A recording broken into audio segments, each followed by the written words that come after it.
Hi, I'm John Byrne with Poets and Quants. Welcome to our MBA Watch profile of the week, sponsored by mbaMission, the world's leading MBA admissions consulting firm. And I have with us the founder of mbaMission, Jeremy Shinewald, who is also the CEO. We have today Mr. Simple Manufacturer. That's our candidate. He's a process engineer, has an undergraduate degree from Marquette in biomedical engineering. That makes me stand up tall.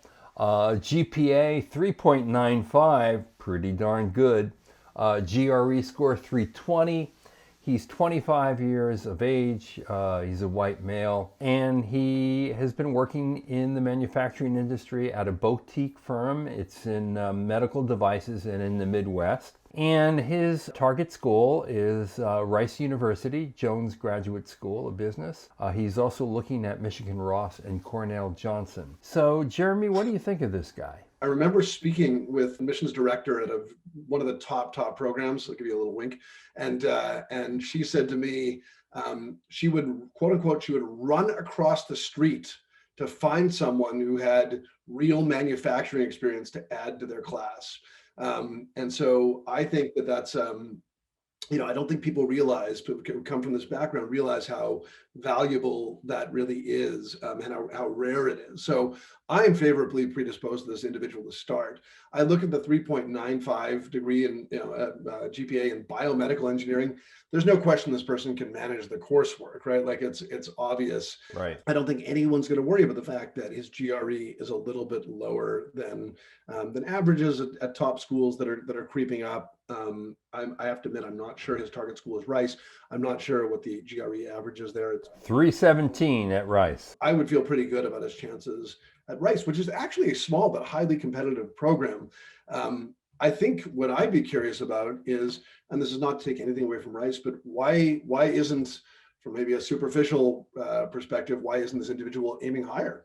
Why isn't, if he's interested in pharmaceutical or medical device manufacturing, if he maybe he waits another year to get a third year of experience, that he would matriculate during his fourth year.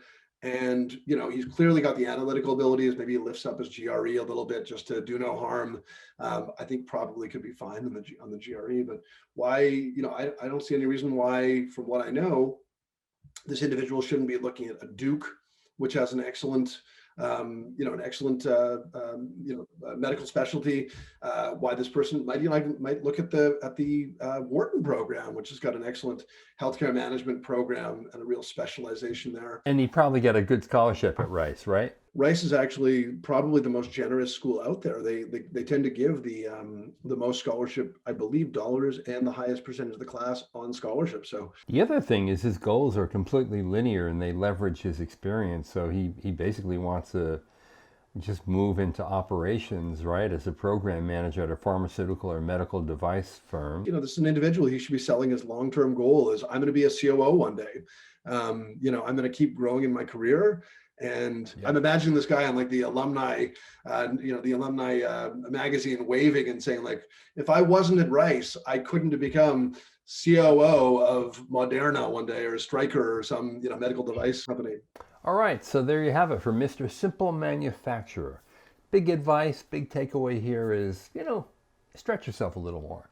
He could easily apply to Wharton as a stretch school, even though his GRE is below the average.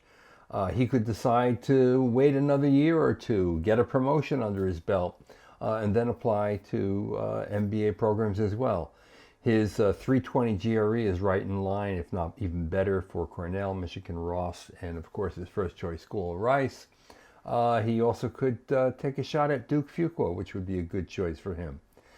In any case, good luck. We know you're going, and we know you're going to do well. This is John Byrne with Poets and Quants. You've been watching our MBA Watch profile of the week, sponsored by mbaMission.